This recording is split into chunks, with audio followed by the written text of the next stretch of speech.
On that morning, the whole town of Liberty gathered outside the old courthouse.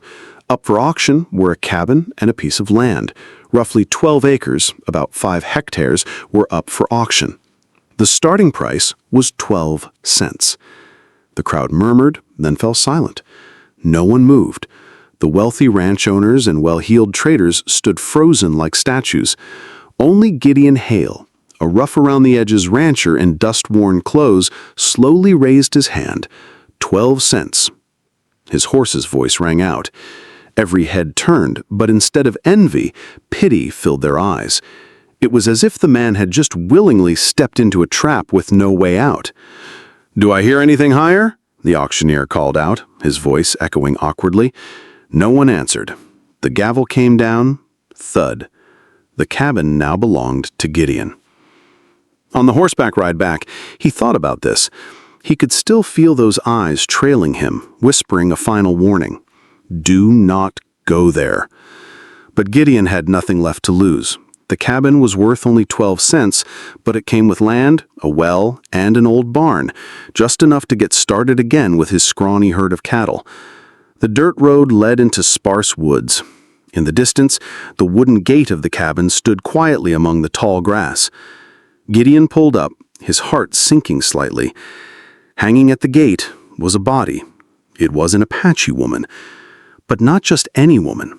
She was enormous, taller and broader than any man Gideon had ever seen. Her shoulders were broad and her legs were so long that they nearly touched the ground, even though she was strung up from the overhead beam. Her face was smeared with dust and blood. Her eyes were still open, trembling as she searched for breath. Gideon tightened his grip on his knife and stepped quickly towards the gate. The 12-cent cabin that he had thought was a lucky break was now revealing a secret far more terrifying than any whisper had suggested. How would you feel if you witnessed such a scene? Tell me in the comments below. The bright steel blade sliced clean through the rope. The girl's heavy body collapsed like a felled tree, forcing Gideon to take a step back as his knees sank into the dirt. He was used to wrangling wild bulls on the open range, but he had never experienced the full weight of a woman built with such strength and muscle. She lay still on the dry grass, breathing in ragged bursts. Her broad chest heaved as though it might burst open. Gideon tore a strip from his old shirt and wrapped it around the rope burn on her neck. His hands trembled slightly. He could not tell if this was due to the strain or the strangeness of holding such a mighty life in his arms. "Hang on, girl," Gideon mittered. His voice was rough, like gravel under a boot heel. Her dark eyes cracked open, burning with fury and pain. She tried to speak, but he could not understand a word. However, he recognized that look. It was a plea for life. He reached for the cowhide canteen at his hip and dripped a few drops of water onto her cracked lips. Her throat moved faintly, and her breathing started to steady. Gideon crouched beside her, glancing up at the gate of the cabin where the rope mark was still etched into the beam. Dried blood was smeared across the weathered gray wood. It was a scene left behind as a warning to anyone foolish enough to come near, he swore under his breath. This 12-cent cabin was no bargain. It was a trap. As the sun dipped low, Gideon dragged the girl into the cabin. The little wooden house was thick with dust. Its windows were boarded up, but the floor was solid and ashes lingered in the stove. It did not feel like a place that had been untouched for 15 years, as the rumors from the town had claimed. He laid her down on a worn wooden table and pulled a blanket over her shoulders in silence. Gideon studied her face. She was no stranger to him. He had heard stories at the fur trading posts. Nayli, the granddaughter of Chief Whitehawk, with warrior blood and a towering height, just as the legend said. But what was she doing strung up at the gate of this cabin? Who would be cruel enough to do that to the granddaughter of an Apache chief? Gideon stepped out onto the porch and squinted into the fading light. Far off, at the edge of the woods, he saw a rider on horseback. The man wore a wide-brim hat trimmed with silver, which caught the last rays of sunlight. He did not approach. He neither approached nor rode away. He just stood there like a sentinel. When their eyes met, the rider turned sharply and vanished into the trees. A cold shiver ran down Gideon's spine. The townspeople had looked at him with pity. This cabin held more than a curse. Someone was watching and waiting, and now he had rescued a living witness from the brink of death. Inside, Nayli stirred. Her voice was rough, barely a whisper, but one English word came through. Danger. They will come back. Gideon clenched his calloused hands. This worn-out rancher had never wanted to be part of someone else's fight, but with a dilapidated cabin and a dying girl now in his care, he knew his days of peace were over. That night, Gideon barely slept. Inside the small cabin, the flickering light of the wood stove danced across the cracked wooden walls. The giant Apache girl lay wrapped in blankets, occasionally groaning and fluttering her eyes open and shut. Each time she stirred, the old wooden bed creaked as though it were about to snap into two. Gideon sat beside her, his Winchester rifle within reach. He had grown used to prairie wolves, cattle thieves, and countless lonely nights under the stars. But now, a different kind of unease throbbed behind his temples. Who in their right mind would hang a giant girl at the gate like some sick spectacle? And why had the whole town remained silent? As dawn broke, Gideon knew he had to ride into town. Nayli needed medicine, clean water, and fresh bandages. He left her inside, locked the door, and took the dirt path back to Liberty. When he stepped into the general store, a strange tension hung in the air. Conversation stopped. A few women pretended to browse the fabrics, but their eyes kept darting towards him. Gideon walked straight to the counter and took a few coins out of his pocket. "I need bandages, antiseptic, and some food," he said. The storekeeper, a wiry man with trembling hands, quietly packed the supplies without saying a word. He placed the bag on the counter and in a whisper barely above a breath asked, "The cabin. At Crow's Gate." Gideon gave a slow nod. The entire store seemed to hold its breath. An old woman dropped her sewing basket. Spools of thread rolled across the wooden floor. Just then, the back door swung open. A tall man stepped in, the silver rim of his wide-brimmed hat catching the light. It was him, the rider that Gideon had seen watching from the edge of the forest. His gaze was as sharp as a blade, and his calloused hand rested near the grip of his gun. Fletcher Knox. He introduced himself in a voice like polished wood. "I heard you made an interesting little purchase," he said. Gideon said nothing. He gave a curt nod, his silver-gray eyes cold. Fletcher dropped a leather pouch onto the counter. It landed with a heavy thud. The unmistakable clink of metal could be heard inside. $500. That's thousands more than you paid. Hand the cabin over to me tonight." The store fell silent. The shopkeeper flinched and dropped a glass jar of preserves. It shattered across the floor. Everyone in the room knew what the cabin was. Now they were waiting to hear what Gideon would say. Gideon's hand tightened on the saddle strap slung over his shoulder, his steely eyes locked on Fletcher. $500 for a rotting shack? You must be buying something else. Fletcher smiled, but it was as cold as forged steel. "I'm buying your good sense. That cabin is not fit for a man who wants to live long." In that moment, Gideon could hear fearful murmurs around him. Fletcher's words were more than just a warning. They were a death sentence, plain and direct, spoken to his face.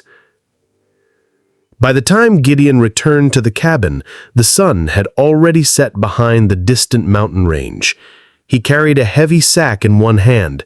Fletcher Knox's cold warning echoed in his mind. His horse let out a soft snort as they approached the gate, the same gate where a body had been hanged the day before. Gideon glanced up. The rope had been cut, but dried blood still stained the wood. A chill crept down his spine. Inside, the flickering fire in the stove cast golden shadows across the cabin's wooden walls. Nayeli, the giant Apache girl, was awake. She was sitting, leaning against the wall. Her deep black eyes were fixed on Gideon. In the dim light, her form came into full view. She had broad warrior shoulders, long arms, and powerful muscles laced with bruises. A fierce blend of raw beauty and brutal violence. "You saved me," she said, her English broken but clear. Gideon set the bag down and poured her a cup of water. "I just could not stand to see a human being treated like an animal." Nayeli drank slowly, each sip deliberate. Then she spoke again, her words slicing the air like a blade. "I am the granddaughter of Whitehawk, chief of the Apache. They captured me in an attempt to force our tribe to give up our land. This cabin is a message." Gideon frowned. "A message?" She nodded, her large hand clutching the edge of the blanket. "They hung me at the gate to make a point. This cabin used to belong to a white man named Samuel Hartwell. He found forged land documents proving that traders and judges had sold stolen land. He hid the evidence here, and then they killed him." Gideon felt the weight of her words settle in his chest like ash. Those papers might still be here. Nayeli looked around the room. Her gaze drifted towards the center of the wooden floor. "I don't know," she said, "but they believe so. And me? I was just a hostage, intended to keep the tribe quiet." Outside, the wind howled through the rotten boards, and faint sounds of hammering could be heard. Someone was setting up camp nearby. Gideon peered through the narrow window and saw the shadows of horses moving through the darkness. Fletcher had not been bluffing. He had sent men to keep watch. Gideon turned back. His eyes met hers. The fire had returned to those deep black eyes, not the hopeless flicker of a dying soul, but the blaze of a warrior's blood. "You saved me," said Nayeli, her voice stronger now. "So now you must fight with me. If not, we will both end up hanging at that gate." Gideon clenched his jaw, his hand instinctively resting on the grip of his rifle. He had been just a weary rancher, looking for a quiet place to settle with his scrawny cattle. But now, this humble cabin had become a gateway to a storm of blood and fire.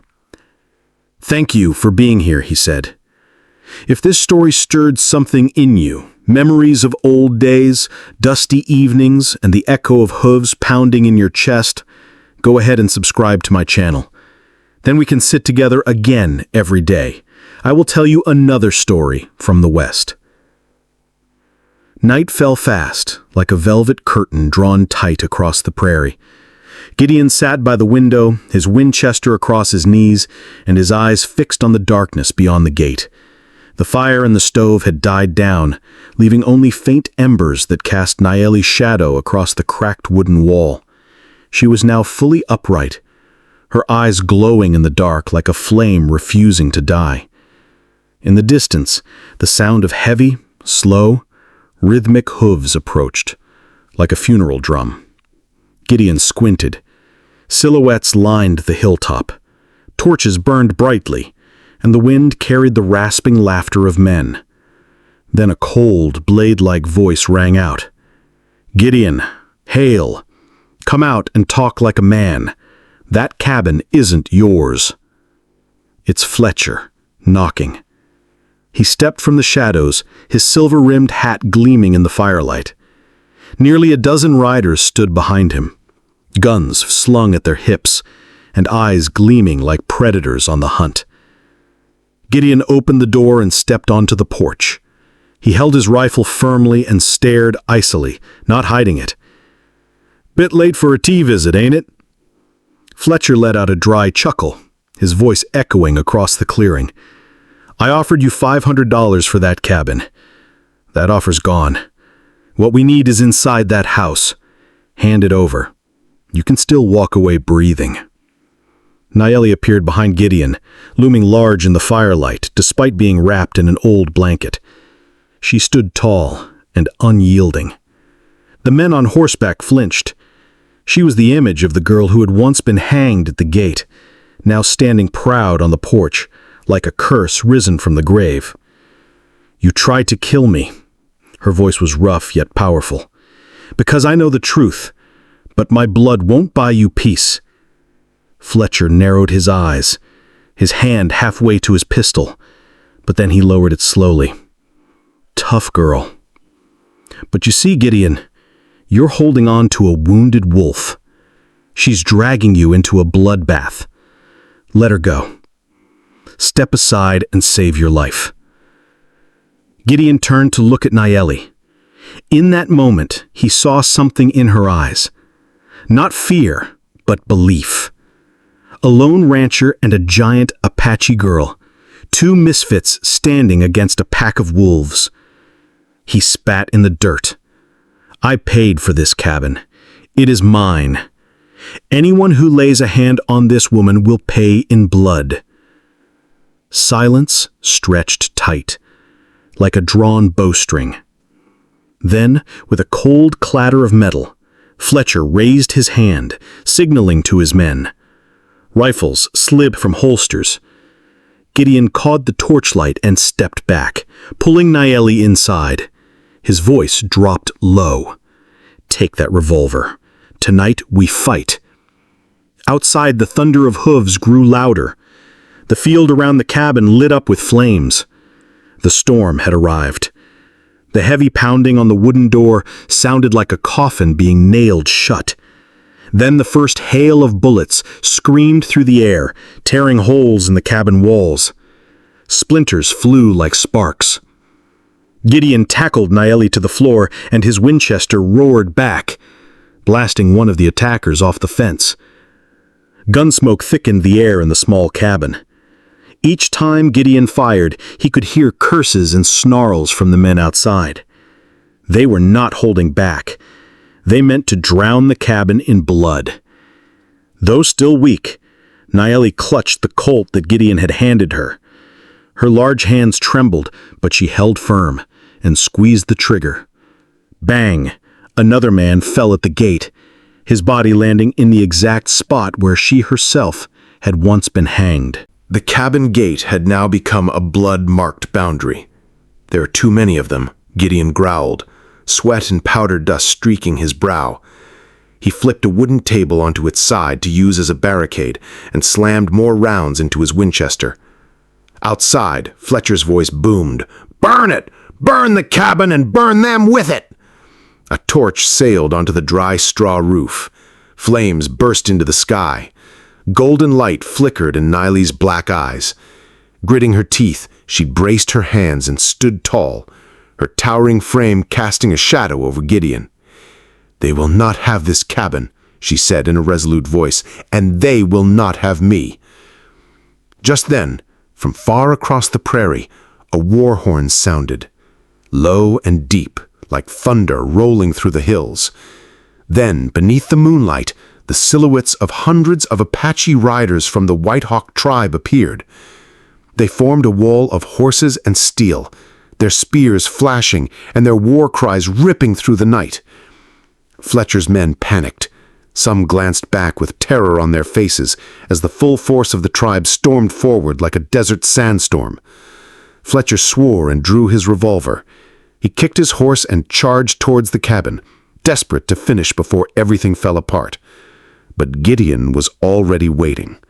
He stepped out onto the porch and fired his Winchester, the bullet whistling past Fletcher's silver hat and nearly knocking him from the saddle. Nayeli stood beside him, a wall of muscle and fury, and shouted in the Apache language. Her call was answered by a thunder of voices as the warriors closed in on the cabin. A flaming arrow streaked through the air and struck a torch in one of the mercenaries' hands. It exploded into flames. Fire swallowed the fence line. Apache horses surged in, completing the circle. Fletcher pulled on the reins to flee, but it was too late. The Native American riders moved in like blades of steel, engulfing his entire gang of mercenaries.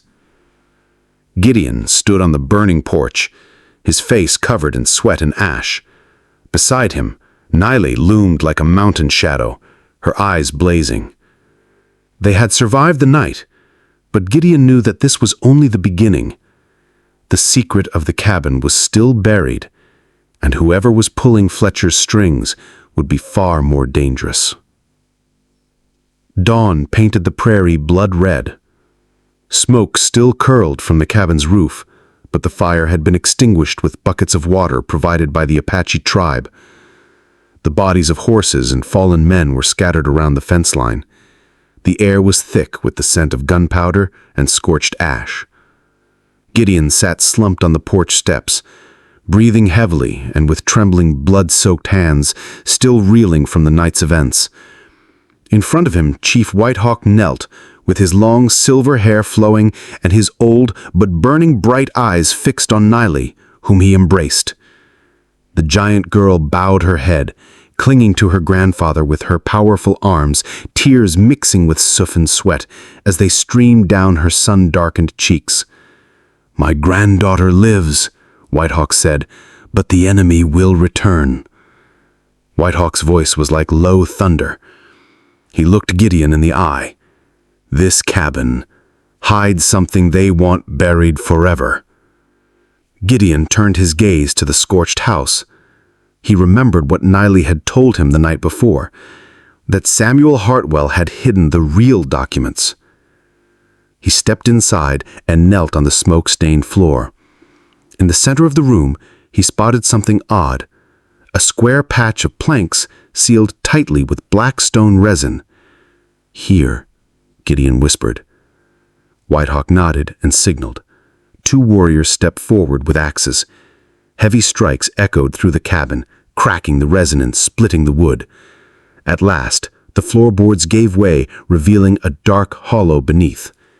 Gideon reached in and pulled out a dusty iron chest and a heavy leather pouch. When the lid creaked open, all eyes were on it. Inside were scrolls, land deeds, and government seals.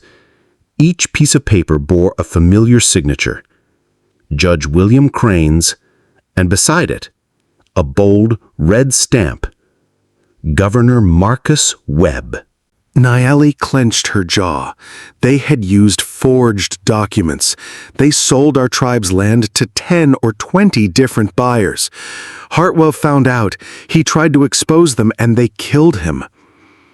Gideon flipped through more papers, payment ledgers, and the names of those who had taken bribes, judges, sheriffs, and even prominent ranch owners. The sums were enormous, tens of thousands of dollars. The air grew heavy. Every word on those pages was like a blade aimed at the throats of the powerful across 3 counties. "Now you understand," Whitehawk said quietly. "Fletcher was just a hound. The masterminds are Crane and Webb. They will not stop. They will send soldiers. They will burn this place down. They will kill anyone who knows." Gideon clenched his fists. His humble cabin had become a graveyard of secrets and a spark that could set fire to an entire corrupt empire. He looked at Niley, who was still shaking but proud. Then he looked at Whitehawk, his old eyes heavy with the sorrow of a stolen people. "They wanted to silence you," Gideon said, his voice hard as stone. "But now I know the truth too. I swear this cabin will never be a grave again." That afternoon, the prairie wind rose, fierce and wild. Dark clouds gathered overhead, heralding an approaching storm. Gideon tightened the saddle straps. He slung his Winchester over his shoulder while Niley and the Apache warriors set up a defensive perimeter around the cabin. Everyone knew that the forces of Crane and Webb could arrive at any moment. "Gideon Hale, you're just a poor cowhand. Don't let 12 cents become your tomb." Gideon stepped out onto the porch, his eyes steady. He raised the stack of papers he had pulled from the chest. "These documents are enough to hang you and your governor." You think I'll bow down?" Murmurs rippled through the crowd of riders. Some began to shift uneasily at the mention of Webb. They too knew that betrayal might soon turn on them. Crane snarled and shouted the order to attack. Gunfire erupted, bullets ripping through the air. The Apaches responded with a storm of arrows and battle cries that shook the earth. The fight exploded right at the cabin's gate. Gideon dropped the first attacker, then turned to fell the second. Nayeli stood tall at the entrance, wielding the Colt with thunderous force as she fired shot after shot, each one like a crack of lightning. The fire of battle raged. Webb's riders faltered in the face of Gideon and the tribe's fierce coordination. Confusion spread, and many fled, leaving Crane alone. Still defiant, he charged towards the cabin. He raised his gun at Gideon, but Nayeli was already there, blocking the gate. She swung her massive hand up, knocking the pistol clean from his grip. He collapsed in the dirt, his eyes wide as he stared at the papers in Gideon's hand. "Justice comes," growled Gideon, his Winchester aimed squarely at Crane's chest. "No matter how many cabins you burn." Crane was bound and handed over to the warriors. The evidence from the iron chest was delivered directly to the territorial marshal by Whitehawk and Gideon. 1 week later, Governor Webb and his accomplices were marched out in handcuffs before the public. News spread like wildfire. All 3 counties trembled. The 12-cent cabin was no longer a place of execution, but a symbol of justice. Nay, the chief's granddaughter was hailed as the one who had returned from the dead. Gideon, the former rancher, became a hero not just for his steady aim, but for choosing to stand on the side of truth. Years later, as the prairie wind whispered through the grasslands, a faint light could still be seen glowing inside the cabin. Gideon sat on the porch with Niset by his side. They were both quietly watching the old gate. Where a noose had once hung, a wooden sign bearing just one word now stood: freedom. Now listen here. Out in that wild land, a poor man had spent just 12 cents to buy a dilapidated cabin. But he did not get wood or land. He got the burden of an entire generation. There was a girl hanging at the gate, blood-stained papers and a truth that the whole town feared. Sometimes life is just like that 12-cent cabin. You think you're buying somewhere cheap to rest, but you end up walking straight into a storm. You think you're making a small choice just for yourself, but fate demands that you stand for something far greater. Gideon was just a rough old rancher, unnoticed by most. But when he cut the rope from the neck of that Apache girl, he saved more than just a life. He also saved what remained of his own humanity. Sometimes, one small act of courage is all it takes to set the wheels of justice in motion. Perhaps that is the greatest truth this story holds. Justice always begins with the choice of an ordinary person. You don't have to be a governor. You don't have to be a general. All you have to do is stand up to what is wrong and support those who are often left alone. Even a penniless rancher can change the course of events in the American West, where gunfire and dust determine fate. What endures is not gold or land deeds. What remains is the voice of what is right. Once that voice is raised, even the wolves will step back once again. I am truly honored to have shared this with you. Tell me what this story meant to you. Leave a comment below. Click like if this story moved you. And don't forget to subscribe to the channel for more gripping tales of the wild.